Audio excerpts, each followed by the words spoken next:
Welcome to the Sell My Business podcast. I'm your host, Jeffrey Feldberg.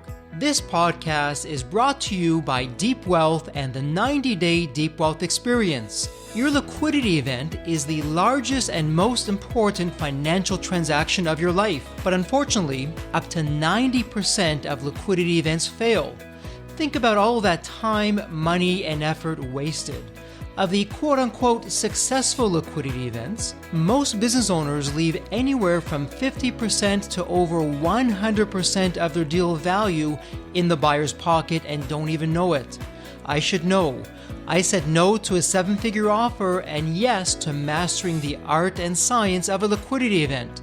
2 years later, I said yes to a different buyer with a nine-figure offer.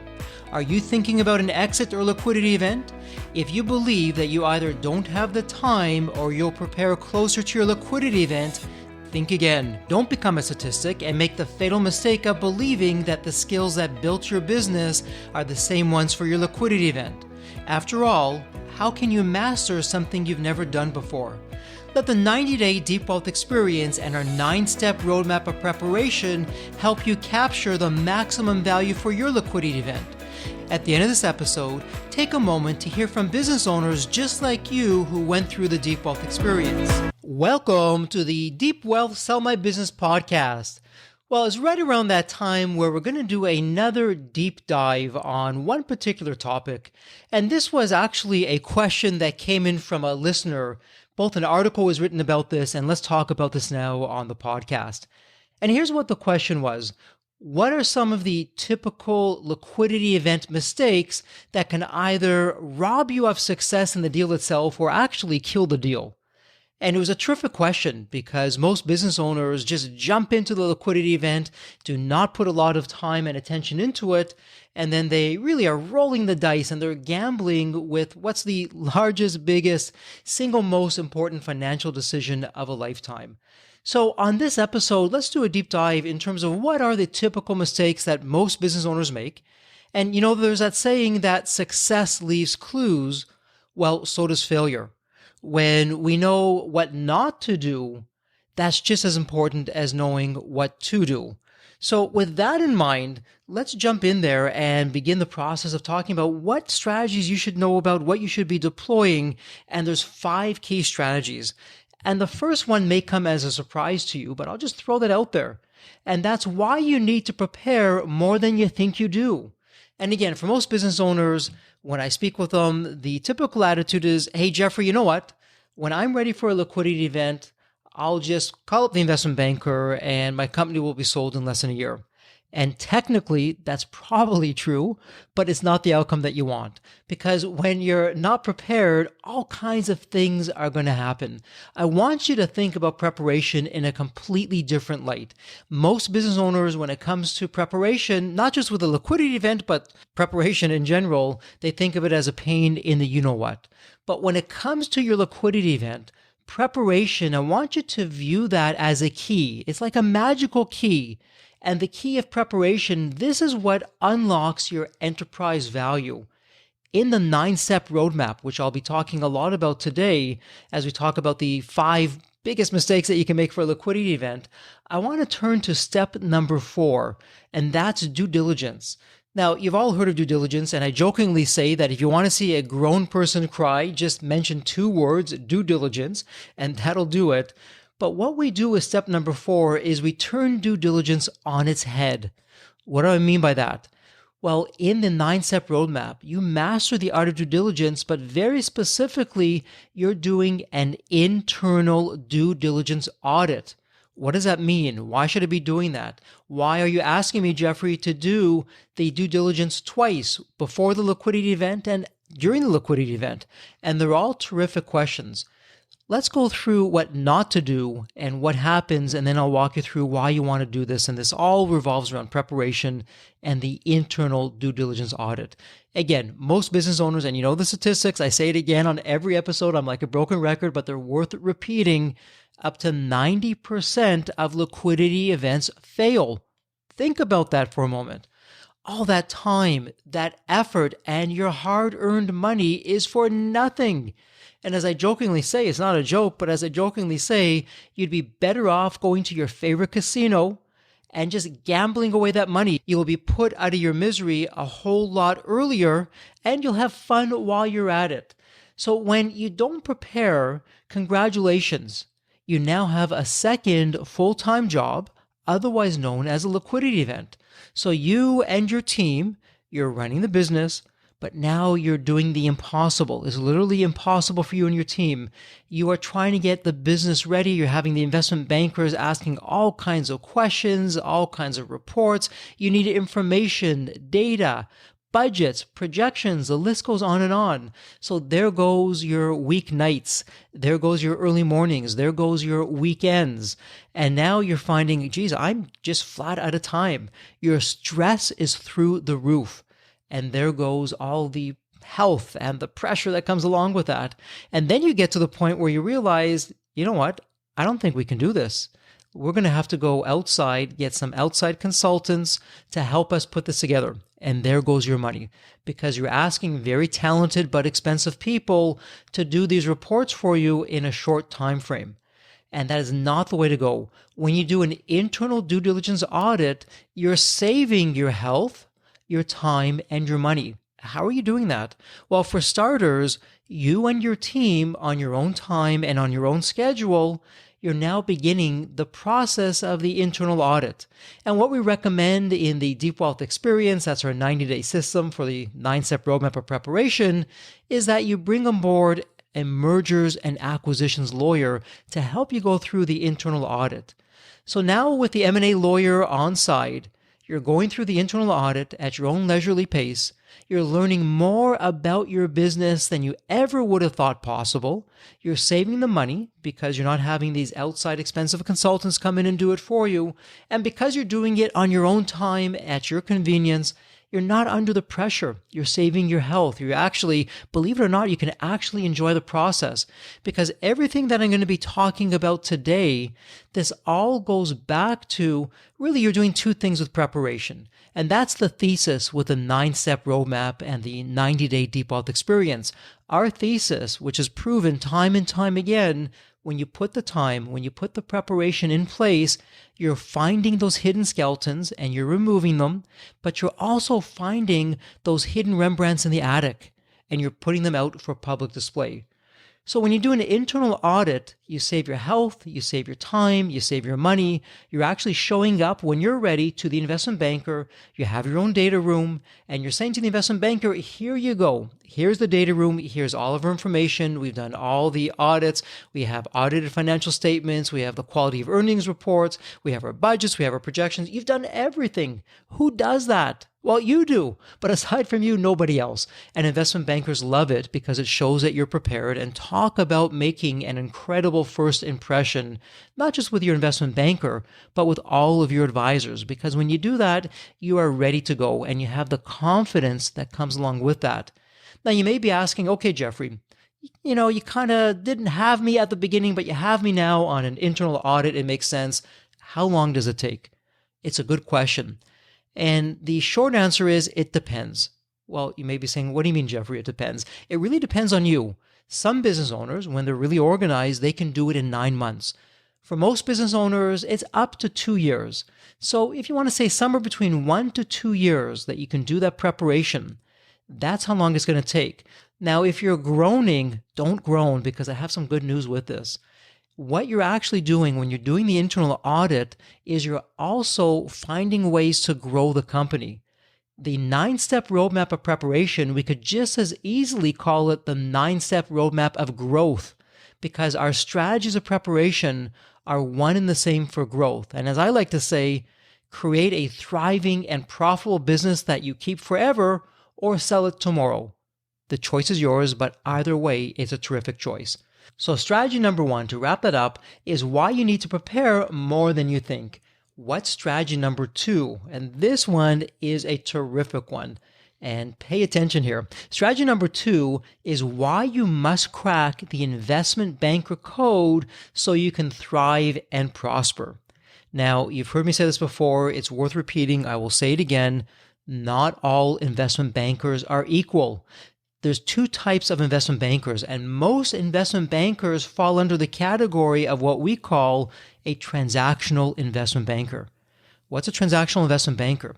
I'm sure you've spoken to these investment bankers when they've perhaps cold called you and they want to take your company out to market. They have a terrific narrative. What a transactional investment banker will tell you is this: hey, Jeffrey, I know your industry inside and out. In fact, I've done most of the deals in your industry. I know who all the buyers are.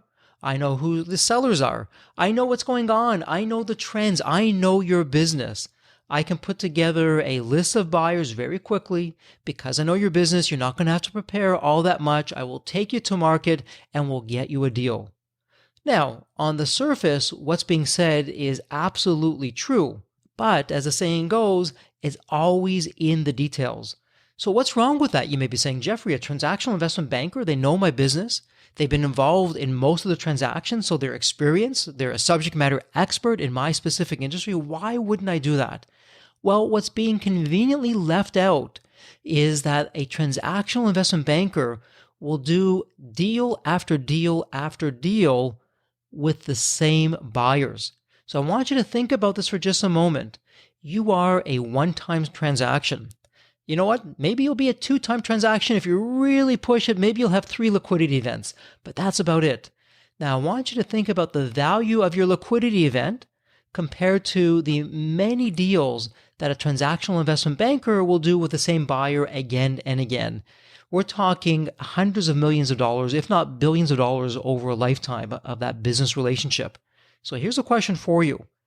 Is your investment banker going to really push that buyer to the wall, upset that buyer, get the best absolute value for you, and ruin that relationship with that buyer just because you're the client? Of course not. And what you don't realize, and listen, we've had investment bankers on the Deep Wealth Summit Business podcast. I'd encourage you to listen to those episodes. I'll put those episodes in the show notes. And we've had investment bankers who have said, hey, I've been on both sides. I've been a buyer, I've been a seller. And when I was a buyer and I was working with investment bankers, I would tell the investment banker, I know you're telling me that this company is worth $90 million, but you know what? I really see it being worth as $65 million. Oh, by the way, I have a book of business that's going to be coming up. It's hundreds of millions of dollars. You know, if you can't bring that company to me at $65 million, why don't we talk maybe in a year and a half or 2 years? Lo and behold, what do you think happens?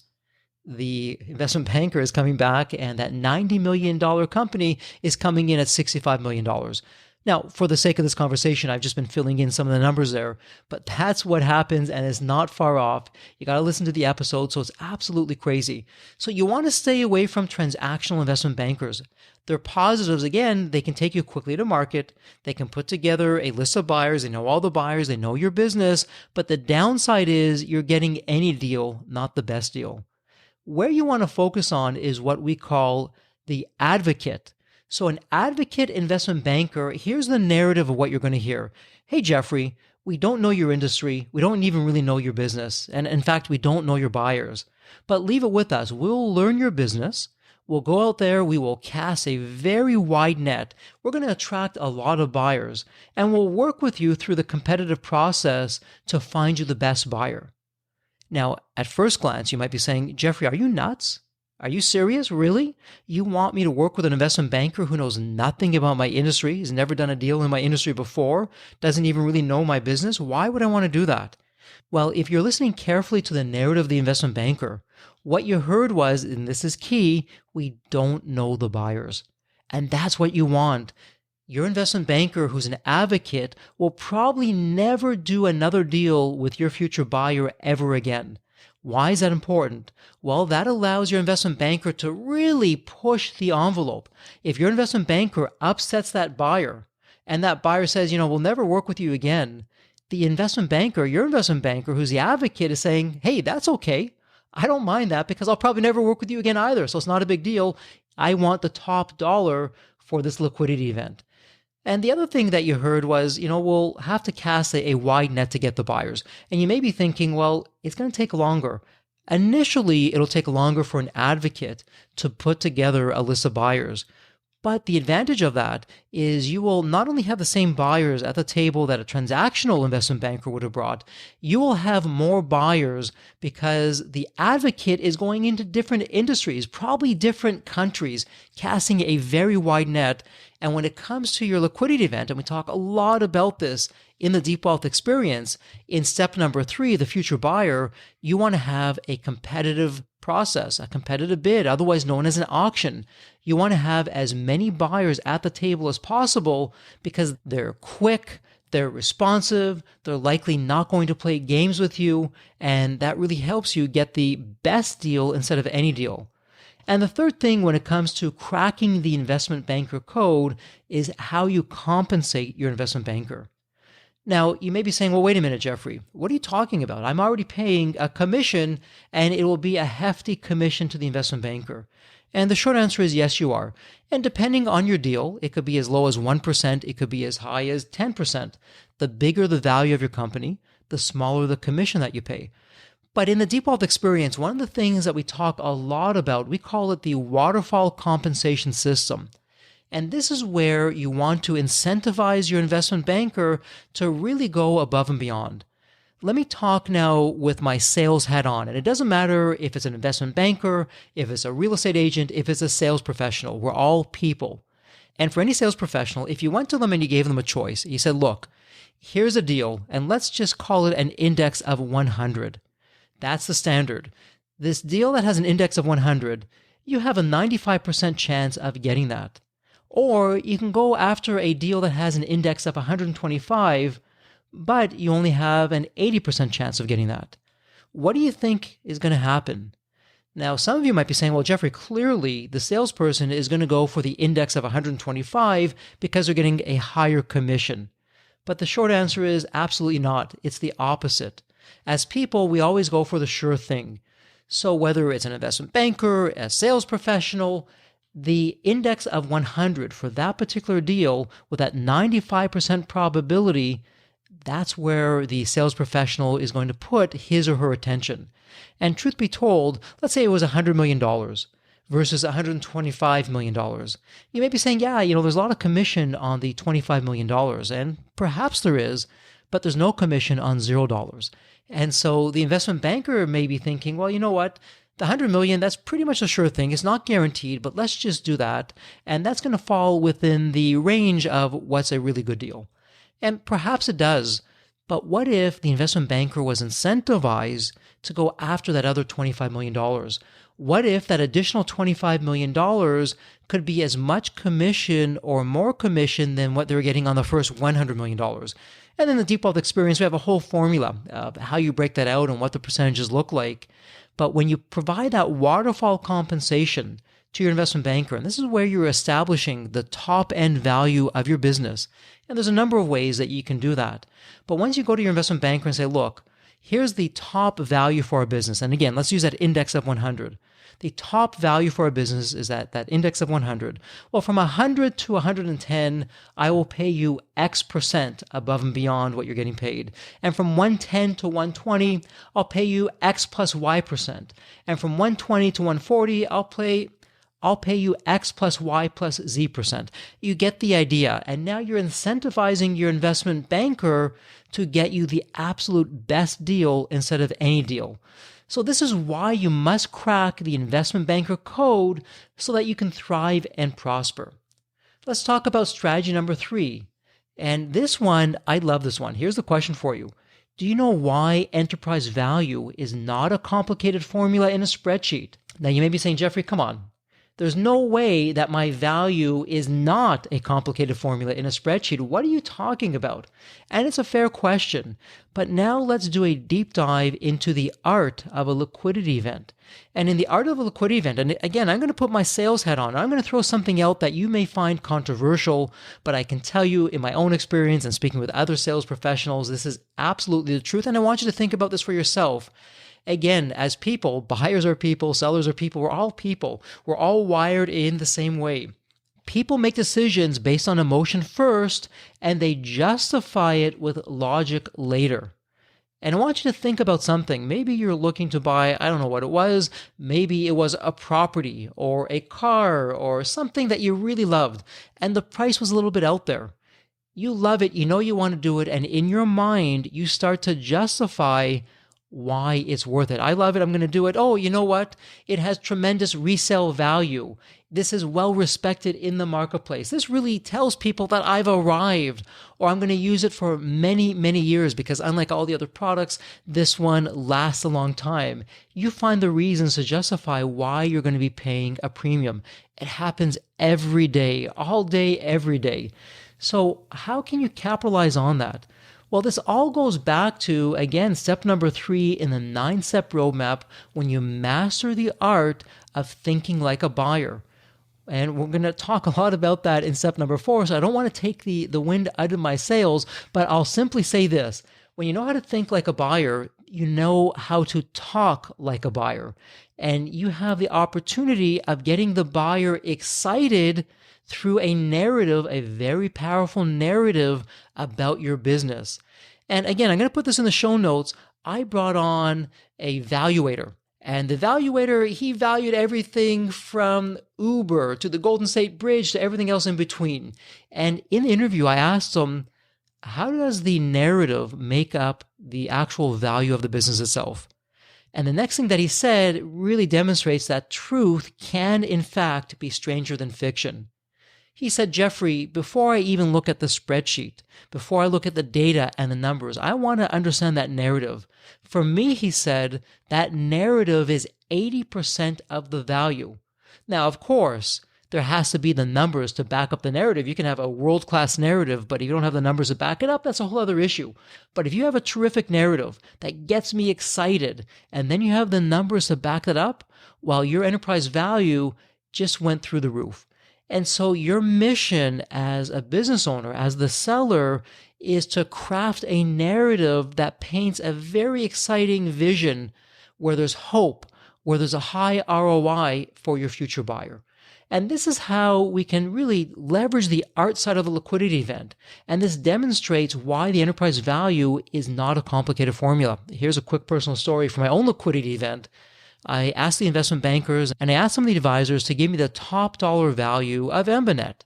So they came back and we all compared the numbers and we agreed on what that number was. And I went to the investment bankers and I said, do you think we can get $1 more? And they looked me in the eye and they said, Jeffrey, we cannot get $1 more. That's it. This is all you're going to be able to do. And in fact, we're going to give you a range. We don't want you just to have your eye set on that. Here's what your range is going to be. And they gave the range. And I said, okay, watch what's going to happen next. So myself and Steve and Waleska crafted this narrative and we shared that narrative with the buyer. And the narrative was exciting. It painted a bright and prosperous future. And a few things happened. All the buyers became excited. And the buyers are just like us as business owners. They're competitive. They don't want to lose a deal. Their name is on the line. They are kicking themselves over the last deal that they lost that went on to become a huge success. And in the back of their mind, they're saying, hey, here's another deal. It's going to be a huge success. I really like what I'm hearing. I'm not going to be the one to lose it. I'm going to make sure that I get that. And here's where the competitive process comes in. The auction, they know there's other buyers, and now they're really putting their best foot forward to make sure that they're the winner. And so what do you think happened? Well, the enterprise value for Embanet exceeded every single projection of what was there. Was it a complicated formula in a spreadsheet? No, those formulas didn't make any sense, and they're not supposed to make sense because beauty is in the eye of the beholder. So when you create a narrative because you know how to think and talk like a buyer, and your narrative is exciting, it's interesting, and it paints a bright and prosperous future, that's how you increase your enterprise value. And that ties nicely into strategy number 4, why you must think like a buyer to thrive in your liquidity event. So I have a question for you, and if you've been listening to the podcast for a while, you're going to know the answer, but let me ask it anyways. What is the world's favorite radio station? Do you know it? And by the way, this is the same radio station. It's the favorite radio station of your future buyer. Well, it's called WII.FM, the What's in It for Me radio station. And when you master the art of thinking like a buyer, you're tuning into WII.FM. And when you learn what the buyer is all about, what they're looking for, what you're doing is you're figuring out, how can I solve a painful problem for the buyer? After all, your buyer didn't just show up to the liquidity event just because it sounded like a good idea. Your buyer showed up to the liquidity event because they believe that you can help them solve some kind of a painful problem. And depending on how well you do it, your buyer will pay a premium for you. So you're ensuring that you demonstrate how you solve the problem. You demonstrate how you reduce the risk for that buyer of why there's going to be a high ROI. And this is where step number 2, X factors that insanely increase the value of your business, they play a really big role in your narrative. And you've heard it on some of the other episodes. Some of the X factors may be that you have a terrific management and leadership team, that the business actually does run without you. You have a thriving culture where there's transparencies. You have key performance indicators. You have an incredible business model. You're in a blue ocean. I can go on and on and on. But you're taking those X factors and you're weaving them into your narrative that you're sharing with the buyer. And what you're doing with that narrative, when you're tuning into WII.FM, you're both showing and telling the buyer why you're the best thing around. It's not good enough to just show. If you just show the buyer and you can't tell it with the data and the facts and the quote-unquote proof, they're not going to believe you. And you can't just tell, because the data and the facts and the figures in and of themselves, they're boring. You're going to lose their interest. It doesn't stir the imagination. But when you combine the two, when you both show and tell, and it's a narrative, and you're really good at it because you've practiced, and we talk a lot about that in the Deep Wealth Experience, and in fact, in the Deep Wealth community, we have all these incredible subject matter experts who can help you craft your narrative of how you talk and how you sound. Well, when you nail that, and when you put that out there, you now get the attention of all the buyers. And you know how to think like a buyer because you've tuned into WII.FM, and that's what's really making the difference. Now, again, does thinking like a buyer show up on a spreadsheet? Is it a complicated formula? Absolutely not. But it's the art side of a liquidity event. And in the art side of a liquidity event, which plays nicely into the 9-step roadmap, because the 9-step roadmap, really a lot of it leans on the art side of doing things. That's where you get the competitive edge. And by the way, just to loop this back around to the first strategy, why you need to prepare more than you think, some of these strategies that I've spoken about, coming up with a narrative, both showing and telling, thinking like a buyer, do you think you can do that from just showing up to the investment banker today and you're in the market tomorrow? Of course you can't. And now you're starting to see and understand why it's so important that you give yourself the time to prepare. So that's strategy number 4, why you must think like a buyer to thrive in your liquidity event. Let's bring this home. What's strategy number 5? Strategy number 5, why it's all about removing the skeletons and displaying the Rembrandts before your liquidity event. And now I'm bringing this full circle because I spoke about skeletons and Rembrandts a little bit earlier. And that's what I love about the 9-step roadmap of preparation and the Deep Wealth Experience. Everything is tied together. It's not 1 + 1 = 2. It's not even 1 + 1 = 3. It's 1 + 1 = 10. When you put all these things together, you have a very powerful package that you're bringing to your investment banker, to your stakeholders, to your liquidity event, to your future buyers. So let's take a step back.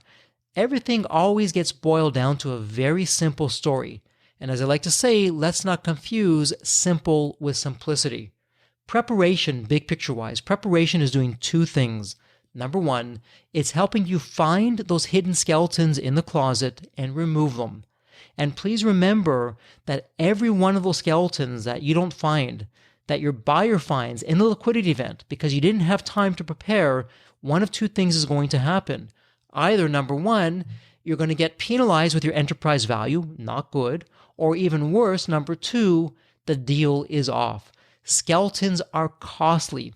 Every mistake that you make is hurting you in ways you can't even begin to imagine. Said in another way, every time you make one less mistake, you have a higher enterprise value, and that's the power of preparation. But the second thing that we do with preparation, those hidden Rembrandts in the attic. And you may be saying, Jeffrey, what the heck is a hidden Rembrandt in the attic?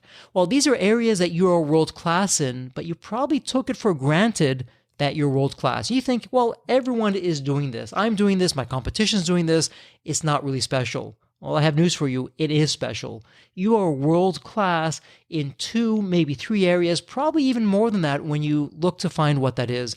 And this is what's so powerful. In fact, this is why step number 2 of the 9-step roadmap, X factors that insanely increase your enterprise value, we put X factors as step number 2 because many X factors are Rembrandts. And the Rembrandts and the X factors, when you know what those are, and you take that to your marketplace, to your stakeholders now, even before the liquidity event, number 1, you're going to impress your customers. And number 2, you're going to get more customers than you would otherwise. A quick example, at Embinet, we knew that having long-term exclusive contracts that were 10 years were important, but we didn't realize how important they were until we really got involved in the world of mergers and acquisitions. And once we realized that those exclusive contracts for 10 years were Rembrandts, we began to broadcast that to our existing clients, also to prospective clients. And what was interesting was prospective clients said, oh, well, look at this. So-and-so has a 10-year contract with Embinet. Well, if Embinet is good for them, they must be good for me. And it helped us get more business because we put that X factor, which was a Rembrandt of those exclusive contracts, out there. And for every X factor that we identified, Embinet was in a blue ocean. Our business model was an X factor. When we put all that out there, it became exciting, particularly during the liquidity event, because it showed the buyer how we're reducing risk. It showed the buyer why there's a higher ROI for them. And again, that's what the buyer wants. They want the minimum amount of risk for the highest ROI, and that's really what you're doing. So the buyers love hearing both about your X factors and your Rembrandts. But here's something else that you need to know, and I'm going to use the word vulnerability. When you're talking about some of the mistakes that you've made, some of the skeletons that you have in the closet, it's important that you share that with your future buyer. Firstly, if there's a skeleton that you can't get rid of, you always want to be upfront about that. You're telling your investment banker about that right up front. The future buyer is going to know about that right up front, because if you don't, and as business owners, sometimes you want to say, well, maybe I won't say that. Maybe I'll just kind of keep that behind the scenes. You don't want to do that. If you do that, the buyer's going to find out anyways. You're going to lose the trust of the buyer. And remember, in the world of mergers and acquisitions, the currency is trust, not money. So you want to always be upfront. But when you know how to tell a good narrative, and you can go to a future buyer and say, listen, we need to be upfront with you. We tried to expand internationally. It took us 2 years. We lost XYZ dollars, and it was a complete failure for us. And looking at that, we know we failed because we weren't properly capitalized at the time. We didn't have the experience. We didn't have the right talent. Now, Mr. or Ms. Buyer, we researched you, and we know you definitely have the capital. You do have the experience, and you also have the people. So really, our failure is your gain. And here's how it could work for you. And then you go into detail of what that could look like for the future buyer. In that one instance where you're vulnerable, you showed where you really messed things up. What do you think just happened with that future buyer? Number 1, there's a tremendous amount of respect because you shared not only how you messed up, but why you messed up. You're putting that on the table. You're gaining that trust of the future buyer, but you didn't stop there. You went on and you explained to the future buyer how your loss is the buyer's gain. And who wouldn't want to do that? And the other thing, just as we wrap this up for the third point of why it's all about removing the skeletons and displaying Rembrandts before your liquidity event, at Deep Wealth, we have a word that we ban from ever saying, and we certainly don't want to see it in the deal. What's that word? It's the E word, otherwise known as an earnout. We don't believe in earnouts. When you remove the skeletons that were your blind spots that you didn't know about, and you then put some light on them and you now remove them, you are doing so much in terms of, number 1, increasing deal certainty, and number 2, because you've done your preparation, you have a competitive bid, you're having an auction, you can now eliminate an earnout. In that competitive bid, because you're prepared, because you have a terrific narrative, because the buyer's excited, because you've demonstrated, you've shown, you've told, you've done all those things, you can ensure that an earnout is a no-fly zone for you, and it doesn't show up in the LOI, and it doesn't show up in your purchase agreement. And again, it all comes back to preparation of why it's a competitive edge. So let's do a quick recap of the 5 areas of the 5 common liquidity event mistakes that most business owners are making that can either cost them the deal or the enterprise value. So strategy number 1, why you need to prepare more than you think. And there you learn that preparation is like that magical key that can unlock enterprise value. And when you do step number 4 of the 9-step roadmap, the internal audit, you're saving your health, your money, and your time. Strategy number 2, why you must crack the investment banker code so you can thrive and prosper. And here you learn why you want to stay away from transactional investment bankers and why you want to gravitate towards advocate investment bankers. And once you choose your advocate of an investment banker, you learn all about the waterfall system of compensation, which really encourages and motivates your advocate of an investment banker to get you the best deal instead of any deal. Strategy number 3, do you know why enterprise value is not a complicated formula in a spreadsheet? And there we talked on the art side of a liquidity event. We spoke about how people make decisions based on emotion first and they justify it with logic later, why beauty is in the eye of the beholder, and how your narrative is so critical to having your future buyer become excited about your business. Strategy number 4, why you must think like a buyer to thrive in your liquidity event. And again, this was step number 3 of the 9-step roadmap. We spoke a lot about that, of your buyer's favorite radio station, WII.FM, the What's in It for Me radio station. And we spoke about how when you think like a buyer, it's all about reducing risk and creating narratives that both show and tell. Strategy number 5, why it's all about removing skeletons and displaying Rembrandts before your liquidity event. And this goes back to the whole preparation side of things, where you've taken the time through your internal audit that you've identified the skeletons, you remove them, because you know every mistake that you make will either lower your enterprise value or it'll kill the deal. And you also know that some buyers may actually want you to make mistakes because they're looking for every excuse to penalize you. But you also learn that when you remove your skeletons and you put your Rembrandts out for public display and you create such a powerful narrative that's compelling, it gives you all the ammunition that you need to eliminate an earnout. So there you have it. Those are the 5 liquidity event mistakes that rob you of enormous success. And now that you know what not to do, you also know what to do.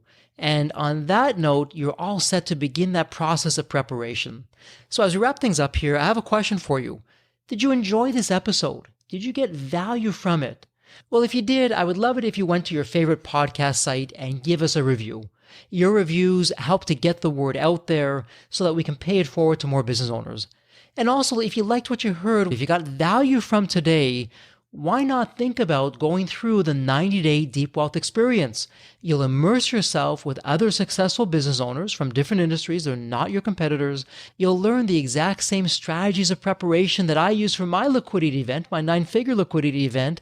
And you'll also get success coaching. It doesn't get any better. And you come out at the end of the 90 days, you've built a blueprint to increase the value of your business, and it's very specific to your business, and you also have the certainty of knowing how to capture not just any deal, but the absolute best deal. So there you have it. We're going to wrap up this episode, and as always, thank you so much for spending part of your time with us here on the Deep Wealth Sell My Business podcast, and as always, please stay healthy and safe. The Deep Wealth experience was definitely a game changer for me. This course is one of the best investments you will ever make, because you will get an ROI of 100 times that. Anybody who doesn't go through it will lose millions. If you don't have time for this program, you'll never have time for a successful liquidity.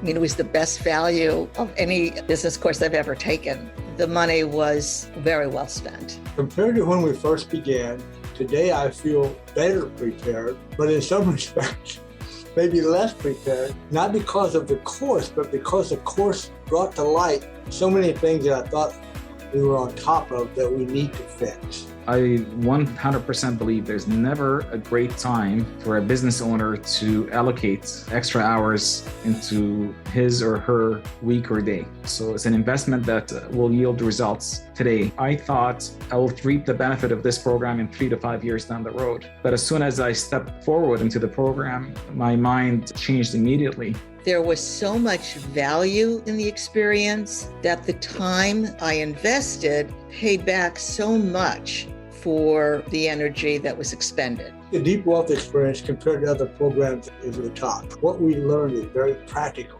sometimes you learn stuff that it's great to learn, but you never use it. The stuff we learn from Deep Wealth Experience, I believe it's going to benefit us both. I've done an executive MBA. I've worked for billion-dollar companies before. I've worked for smaller companies before I started my business. I've been running my business successfully now for getting close to a decade. We're on a growth trajectory. Reflecting back on the Deep Wealth, I knew less than 10% what I know now. Maybe close to 1% even. Hands down, the best program in which I've ever participated. And we've done a lot of different things over the years. We've been in other mastermind groups, gone to many seminars, workshops, conferences, retreats, read books. This was so different. I haven't had an experience that's anything close to this in all the years that we've been at this. It's 5-star, A+. I would highly recommend it to any super busy business owner out there. And Deep Wealth is an accurate name for it. This program leads to deeper wealth and happier wealth, not just deeper wealth. I don't think there's a dollar value that could be associated with such an experience and knowledge that could be applied today and forever. Are you leaving millions on the table? Please visit www.deepwealth.com/success to learn more. If you're not on my email list, you'll want to be. Sign up at www.deepwealth.com/podcast.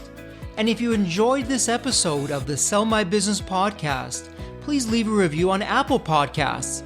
Reviews help me reach new listeners, grow the show, and continue to create content that you'll enjoy. As we close out this episode, a heartfelt thank you for your time, and as always, please stay healthy and safe.